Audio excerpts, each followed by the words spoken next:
우리가 읽은 마가복음 10장 46절에서 보면 예수님과 제자들과 많은 수의 사람들이 여리고에 옵니다. 예수님 많은 사람들과 함께 여리고에서 나가실 때에 디메오의 아들인 바디메오라고 하는 눈이 안 보이는 거지가 길가에 계속해서 앉아 있습니다. 눈이 안 보이는 바디메오가 앉아서 들은 소식은 무엇입니까?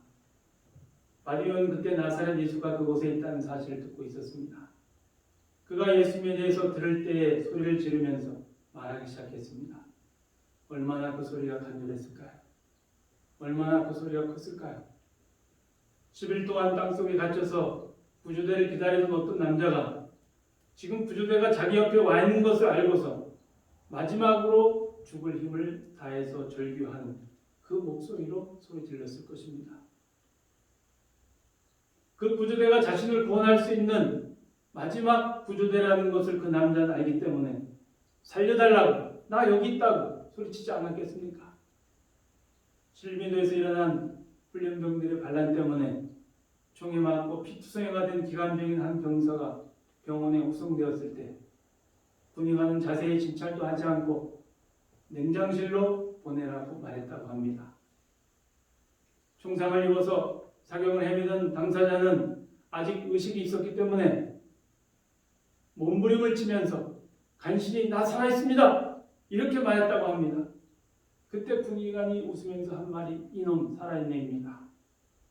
의식이 있어서 사람들의 말소리도 다 알아들을 수 있지만 사망으로 판정을 받아서 냉장실로 보내지려고 했을 때 그 병사의 마음은 얼마나 힘들었을까요? 맹인거지 바디메오가 예수님을 향해 부르실 때 그 마음은 아무도 알 수가 없습니다. 그 절박함은 당해보지 않은 사람은 알 수가 없는 것입니다.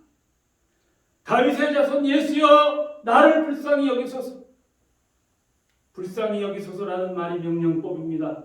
그만큼 절박하고 간절하다는 뜻입니다. 지금 죽어가는 사람이 여유롭게 말할 수 있나요? 예수님만이 자신의 문제를 해결해 줄 수 있다고 믿는 사람이 가볍게 말할 수 있나요? 맹인거지 바디메오는 여리고를 나가고 계시는 나사렛 예수님이 그곳에 계신다는 것을 듣고 있었을 때 언제 예수님이 이곳 여리고에 다시 오실까? 이런 생각을 하지 않았을까요? 2018년에 인도네시아에서 아시안게임이 열리고 있었습니다. 인도네시아에 사는 어떤 교포 여자 청년은 손흥민이 뛰는 경기를 보기 위해서 18시간을 걸려서 차를 타고 경기장에 왔다고 합니다. 인도네시아 반둥에서 자원봉사를 하는 사람들은 언제 다시 손흥민이 반둥에 올까? 라고 생각하면서 손흥민과 함께 사진을 찍으면서 너무나 좋아하는 모습을 보였습니다. 예수님이 우리 앞에 계신다면 우리는 어떨까요? 지금 이 순간에 예수님이 5m 앞에서 지나가고 계신다고 가정을 해보겠습니다. 내 힘으로는 해결할 수도 없고 사람의 힘으로는 어떤 사람도 이 절박한 문제를 해결할 수 없는데 마침 예수님이 내 앞을 지나가시는데 너무나 많은 사람들이 예수님과 나 사이를 갈라놓고 있다면 우리는 어떻게 할까요?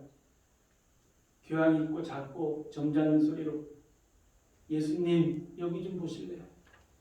아니면 큰 소리로 예수님 나를 도와주세요. 예수님 나를 살려주세요. 예수님 나를 불쌍히 여겨주세요. 나는 너무 힘들어요. 내가 이렇게 힘들어서 마음이 무너지고 있는데 내 마음을 밀어줄 사람은 아무도 없어요. 예수님 제발 나를 살려주세요. 이렇게 말하지 않을까요? 제가 우연히 고3 여학생 둘이서 통화하는 내용을 듣게 되었습니다. 그래 힘들지, 숨 쉬는 것도 힘들지, 많이 힘들 거야. 우리나라 학생들이 한국을 벗어나서 외국에 가서 살면 아무 근심 염려가 없이 살 수 있을까요? 사람 사는 곳에서는 어디에서나 슬픔과 괴로움이 있습니다. 슬픔과 괴로움을 겪는 것은 인간의 실존이기 때문에 나라가 바뀌고 장소가 바뀐다고 해서 해결되는 것이 아닙니다. 첫사람 아담이 하나님의 말씀에 불순종한 이후로 아담의 후손으로 태어난 모든 사람은 아담으로부터 물려받은 원죄와 살아가면서 스스로 짓는 자범죄로부터 벗어날 수 없게 되었습니다. 그 죄 문제가 해결되지 않았기 때문에 사람은 원래 가지고 있던 평안을 잃어버리게 되었습니다. 모든 사람은 하나님이 창조하신 피조물이라는 것이 인간 실존입니다. 인간 하나님이 창조하셨기 때문에 하나님을 떠나서는 절대로 평안을 누릴 수 없습니다. 동생 아벨을 죽이고 하나님으로부터 다른 것으로 추방을 당했던 가인, 자유를 누리면서 살았습니까? 동생을 죽인 죄책감과 다른 사람이 자기에게 보복할 것이란 두려움 때문에 가인은 안절부절 못했습니다. 눈이 안 보이는 거지 바디메오는 예수님이 자신의 옆을 지나가는 이런 기회가 다시는 오지 않을 것이라고 생각한 것 같습니다. 다윗의 자손 예수여 나를 불쌍히 여기소서. 맹인거지 바디메오가 아무 말도 하지 않고 가만히 있었다면 사람들의 주목을 받으면서 예수님께 관심을 받을 수 있었을까요? 우리나라의 속담처럼 우는 아이에게 젖을 물려주는 것입니다. 하나님은 간절히 기도하는 신자에게 더 빠른 기도 응답을 허락하십니다. 예수님이 십자가에 못 박히셨을 때 예수님의 좌우편에는 강도들이 못 박혀 있었습니다. 한쪽 편의 강도는 끝까지 예수님을 조롱하고 비난했지만 다른 쪽 편의 강도는 예수님께 자기를 기억해 달라고 말했습니다. 누가복음 23장 39절부터 43절까지의 말씀입니다. 달린 행악자 중 하나는 비방하여 이르되 내가 그리스도가 아니냐 너와 우리를 구원하라 하되 하나는 그 사람을 꾸짖어 이르되 내가 동일한 정죄를 받고서도 하나님을 두려워하지 아니하느냐.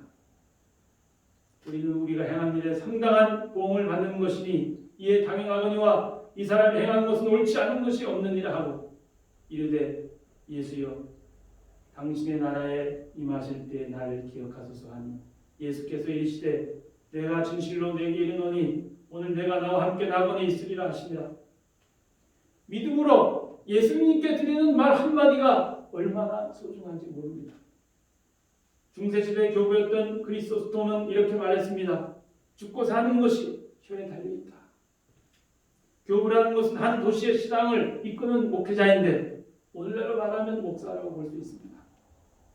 바디메오는 예수님에 대한 소문을 들었을 것입니다.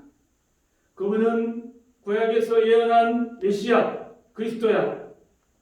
그분은 유다와 온 세상을 구원하실 구주신 것이 분명해. 그분은 떡 5개와 물고기 2마리로 5,000명을 먹이신 분이야. 그분은 중풍병자를 말씀으로 고쳐주신 분이야. 그분은 안 보이는 사람을 보게 하시는 분이야. 그분은 바닷물 위를 육지처럼 걸어가시는 분이야. 그분은 죽은 사람을 살리시는 분이야. 그분은 어떤 사람도 말할 수 없는 진리를 말씀하고 계시고 이 소문을 듣고 맹인거지 바디메오는 그 예수님이 내 곁에 계신다면 얼마나 좋을까 하고 마음속으로 생각했을 것입니다.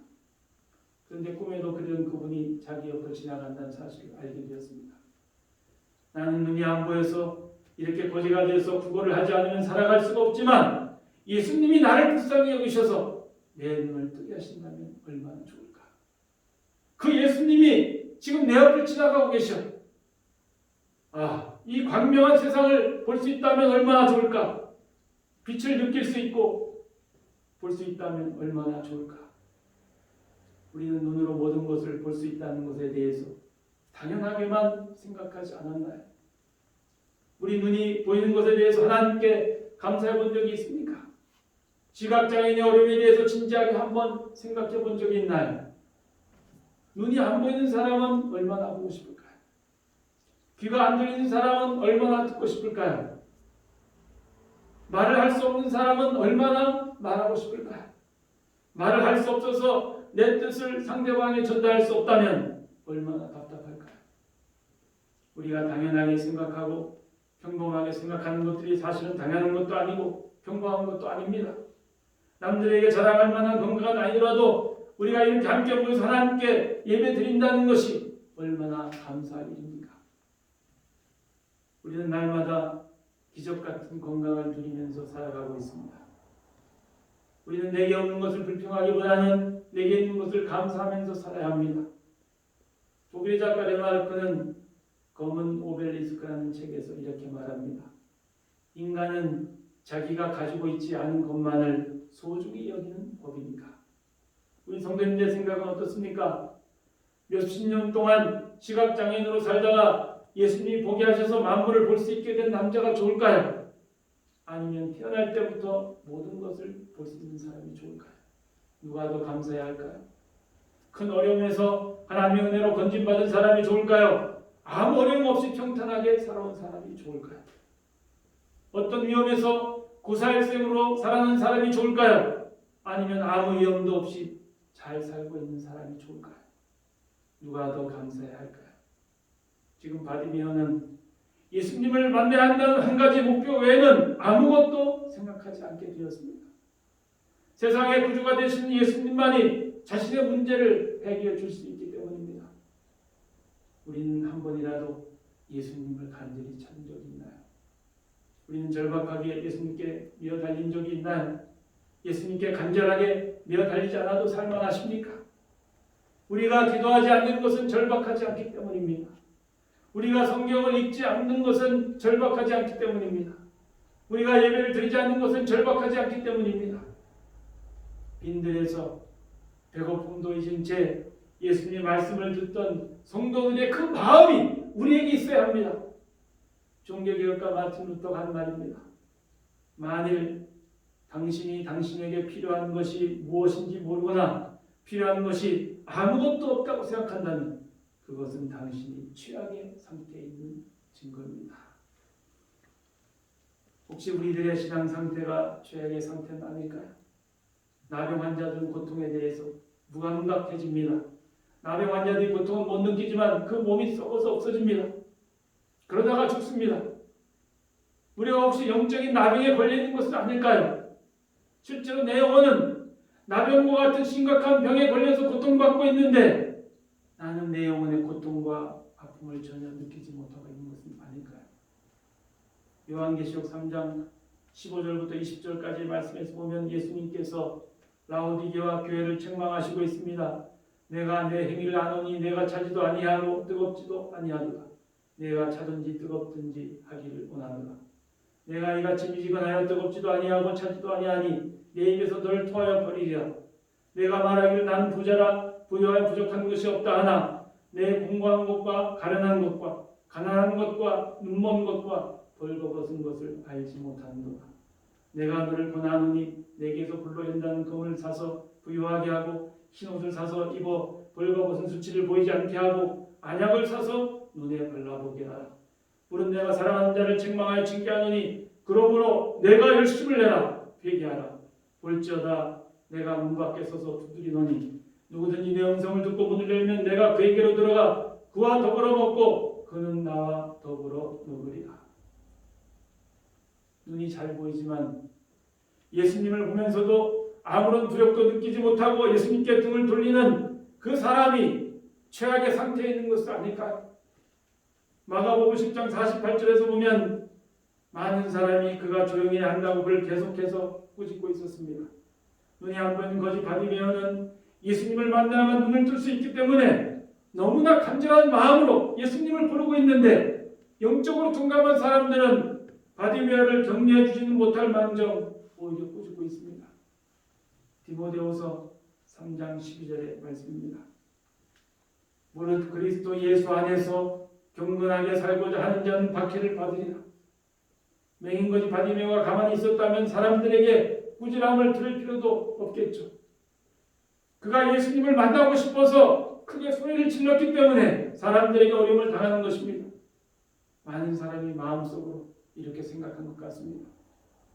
맹인거지 주제에 건방지고 시끄럽게 소리를 지르고 난리야. 예수님의 거룩하신 이름을 비추는 거지가 함부로 부르고 있어. 그런데 그 사람들이 한 가지 착각하는 것이 있습니다. 가난하고 소외되고 불쌍한 사람들을 멀리하는 것은 예수님의 뜻이 아니었습니다. 예수님은 많은 사람을 구원하기 위해서 이 땅에 오셨습니다. 예수님은 죄인인 세리와 장녀들을 불쌍하게 생각하셨습니다. 예수님은 세리들과 함께 식사를 하시기도 했고 가능한 여인을 죽음의 위기에서 구해주시기도 했습니다. 마태복음 21장 31절에서 보면 예수님은 대제사장들과 백성의 장로들에게 이렇게 말씀하십니다. 내가 진실로 너희에게 이르노니 세리들과 장녀들이 너희보다 먼저 하나님 나라에 들어가리라. 힘이 없고 약한 사람들을 불쌍히 여기시는 것이 예수님의 마음입니다. 예수님은 자기들을 회개하는 진실한 사람들을 불쌍하게 생각하십니다. 많은 사람들을 섬기는 종의 모습으로 예수님은 이 땅에서 사셨습니다. 바디메오가 예수님께 부르짖는 것을 사람들이 못하게 방해하는 것은 악한 행동입니다. 하나님께 나아간 사람, 기도한 사람을 방해하고 뵙는 사람들은 자신도 모르는 사이에 예수님의 일을 방해하고 있습니다. 우리가 어떤 사람이 예수님께로 나오는 것을 막아서도 안 됩니다. 48절 하반절의 말씀입니다. 그가 더 크게 소리질러 이르되 다윗의 자손이여 나를 불쌍히 여기소서 하는지라. 사람들을 의식하지 않고 예수님만을 바라보고 있는 바디메오입니다. 맹인거지 바디메오의 눈을 뜨게 하실 분은 지금 자신에게 조용히 하라고 꾸짖고 있는 사람들이 아니고 수많은 사람들이 따르고 있는 예수님이기 때문입니다. 세상의 구주가 되시는 예수님만이 자신의 눈을 보게 하실 수 있기 때문입니다. 앞을 보지 못해서 지금 어둠 속에 있는 바디메오는 시력을 회복할 수 있는 일생일대 기회를 놓칠 수는 없습니다. 바디메오가 조용히 한다고 해서 그 사람들이 바디메오의 안 보이는 눈을 보이게 만들어주는 것도 아닙니다. 바디메오는 위축되지 않고 오히려 더 크게 소리 지르고 있습니다. 다윗의 자손이여 나를 불쌍히 여기소서. 지금 맹인거지 바디메오는 사람들에게 꾸지람을 듣고 부끄러움을 당하는 것에 신경 쓸 수 없습니다. 어떠한 어려움이 있어도 예수님을 만나야만 하는 절박함 지금 바디메오에게 있습니다. 예수님을 향한 사랑이 있는 곳에는 고통도 있습니다. 우리가 예수님의 사랑을 얻기 위해서 때로는 고통을 극복해야만 합니다. 이것은 가장 귀한 보석 하나를 얻기 위해서 전 재산을 다 파는 사람과 같습니다. 하나님의 은혜를 소망하는 사람은 그 은혜를 받기까지 중단하지 않고 좌절하지도 않습니다. 환자가 병원에 가서 의사의 진료를 받으려면 아픈 것을 보여주기 위해서 적어도 몸이 아픈 그 부분에 옷을 벗어야 합니다. 조선시대 왕비나 궁녀들 의원들에게 상처를 보여주지 않아서 많이 죽었다고 합니다. 바디메오는 보기를 원하는 소망이 있었기 때문에 어떠한 어려움도 인내하고 있습니다. 바디메오에 있어서 사람들에게 무시를 당하고 꾸지람을 듣는 것은 문제가 되지 않습니다. 49절에서 예수님이 서 있으면서 말씀하십니다. 너희가 그를 불러라. 예수님은 가던 길을 멈추고 서서 눈이 안 보이는 거지를 부르라고 명령하십니다. 그들이 맹인에게 말하면서 부릅니다. 안심하고 일어나라. 그가 너를 부르시다. 여기서 안심하라는 말은 용기를 내라는 말로 바꿀 수도 있습니다. 너는 용기를 내어라. 너는 일어나라. 예수님이 바디메오를 부르기 때문에 용기를 내라는 뜻입니다. 예수님이 바디메오를 부르기 때문에 일어나라는 뜻입니다. 우리가 지금 어떠한 형편에 처해 있든지 예수님이 나를 부르신다면 용기를 내지 않을까요? 예수님이 우리를 부르신다면 안심하게 되지 않을까요? 예수님이 우리를 부르신다면 우리가 주저앉아 있는 자리에서 벌떡 일어나지 않을까요? 예수님이 자신을 부르신다고 하는 그 말을 들었을 때 바디메오의 마음에는 얼마나 큰 기쁨이 있었을까요? 지금 맹인거지의 마음에는 흥분과 기대가 교차하고 있을 것 같습니다. 어떤 말로도 그 순간에 존재하는 바디메오의 마음속에 있는 기쁨과 감격을 정확하게 표현할 수 없습니다. 50절의 말씀을 이렇게 번역할 수도 있습니다. 그러자 그는 겉옷을 던지면서 뛰어 일어나면서 예수님에게로 왔다. 운동장에서 100m 달리기를 하는 선수들은 가장 간편한 복장으로 경기에 임합니다. 길고 무거운 겉옷을 입고 달리기를 하는 선수는 없습니다. 맹인거지 바디메오가 얼마 동안 눈이 안 보이는 상태로 있었는지 우리가 정확하게 알 수는 없지만 한때는 그가 앞을 볼 수 있었다가 눈이 안 보이게 된 것 같습니다. 51절에서 바디메오가 한 말을 헬라어 성경으로 보면 단순히 본다는 뜻보다는 다시 본다는 뜻입니다. 선생님이여 보기를 원하나이다 라는 말씀을 이렇게 번역할 수도 있습니다. 선생님이여 내가 다시 보기를. 맹인거지 바디메오가 다시 보기를 원한다는 것은 이전에 눈이 보였다는 뜻입니다. 한 번도 빛을 보지 못한 사람은 다시 본다는 말을 할 수가 없겠죠. 바디메오의 나이는 최소한 건장한 청소년의 나이는 되는 것 같습니다. 예수님을 따르는 수많은 군중들을 압도하려면 그 목소리가 굉장히 커야 하기 때문입니다. 우렁차고 큰 목소리를 내려면 적어도 고등학생 이상의 나이는 되어야 합니다. 죽은 자를 살리시고 맹인의 눈을 뜨게 하신 예수님이 자기를 부르고 계신데 지금 바디메오가 흥분하지 않을 수 있나요? 우리는 눈에 안 보이는 시각장애인으로 살다가 시력이 회복되어서 다시 보게 된 사람의 기쁨을 알 수가 없습니다. 그 괴로움을 경험하지 않았지만 눈이 안 보이는 사람이 잠시 후에 눈이 잘 보이게 될 것을 기대했을 때 그 마음이 얼마나 기뻤을까 하고 상상할 수 있습니다.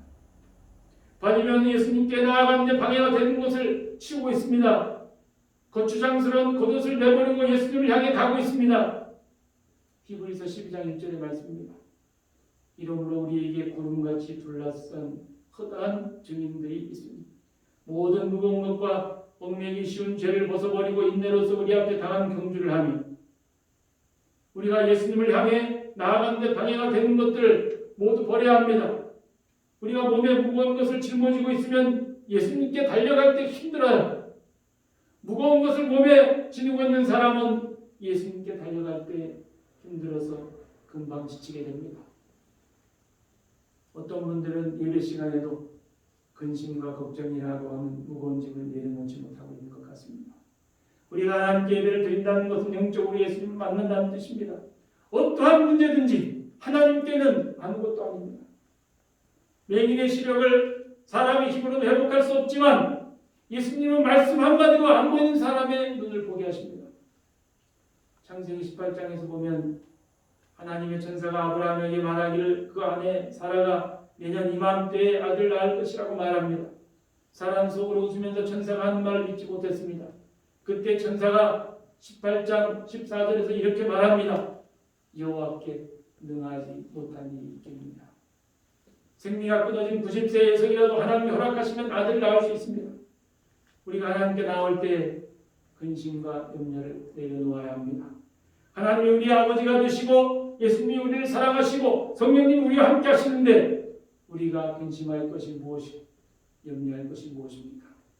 우리가 예수님께 나올 때 얽매이기 쉬운 죄를 벗어버려야 합니다. 눈이 안 보이는 바디메오가 겉옷을 벗어서 던질 때 얼마나 동작이 빨랐을까요? 사탄은 죄를 통해서 우리를 얽어매려고 합니다.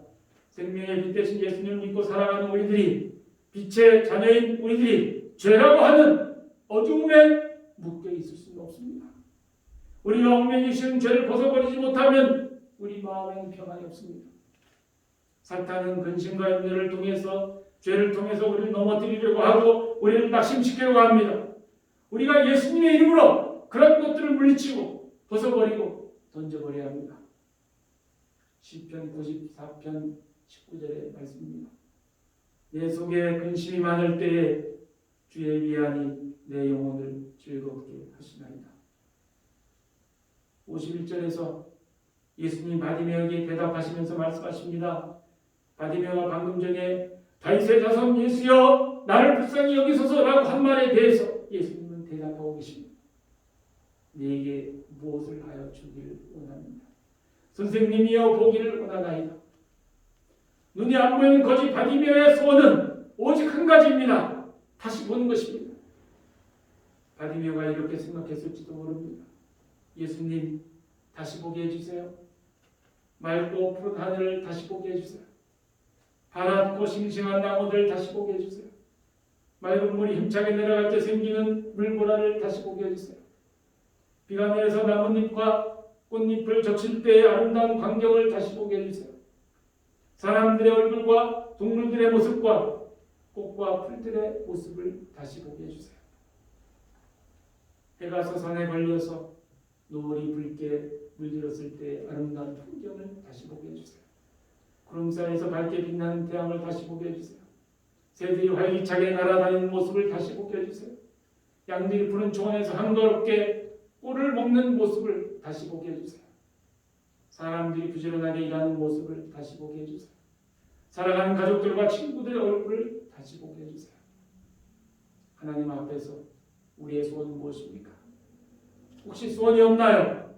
꿈도 없고 비전도 없나요? 자유롭게 누구의 간섭도 받지 않고 내가 하고 싶은 일을 할 수만 있다면 아무것도 더 이상 바라지 않습니까? 우리는 예수님 안에서 꿈을 가져야 합니다. 우리는 예수님 안에서 비전을 가져야 합니다. 꿈이 없는 사람은 학생이라도 청년이라도 이미 노인입니다. 하나님이 우리에게 내 소원이 무엇이냐고 물으실 때 1초 만에 대답할 수 있는 소원이 우리에게 있어야 합니다. 목표가 있어야 그 목표를 향해서 달려갈 것이 아닙니까? 허공에 대고 주먹질을 할 수는 없지 않아요. 우리가 하나님의 전능하신 손에 붙들리기만 한다면 하나님을 위해서, 인류를 위해서, 세계를 위해서, 우리 나라를 위해서 위대하진 않을지라도 보람 있는 일을 할 수가 있습니다. 많은 사람들이 하나님이 자신에게 주신 능력의 1000분의 1도 사용하지 못하고 죽는다고 합니다.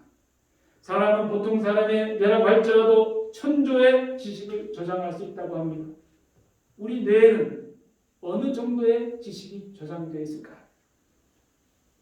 우리에게 있는 소원을 발견하고 그 소원을 이루기 위해서 우리가 하나님께 끊임없이 기도하고 노력해야 합니다. 52절의 말씀입니다. 가라, 내 믿음이 너를 구원하였느니라. 칼빈은 그의 마가복음 주석에서 이렇게 말하고 있습니다. 그리스도께서 말씀하신 구원은 외적 치유에만 국한되는 것이 아니라 영혼의 치유와 구원도 포함되고 있다. 예수님을 다윗의 자손이라고 메시아 그리스도라고 세상의 구주시라고 고백하였던 맹인거지 바디메오는 그 눈도 다시 보게 되었지만 하나님을 떠나 있던 그 잃어버린 영혼이 다시 하나님께로 돌아오게 되었습니다.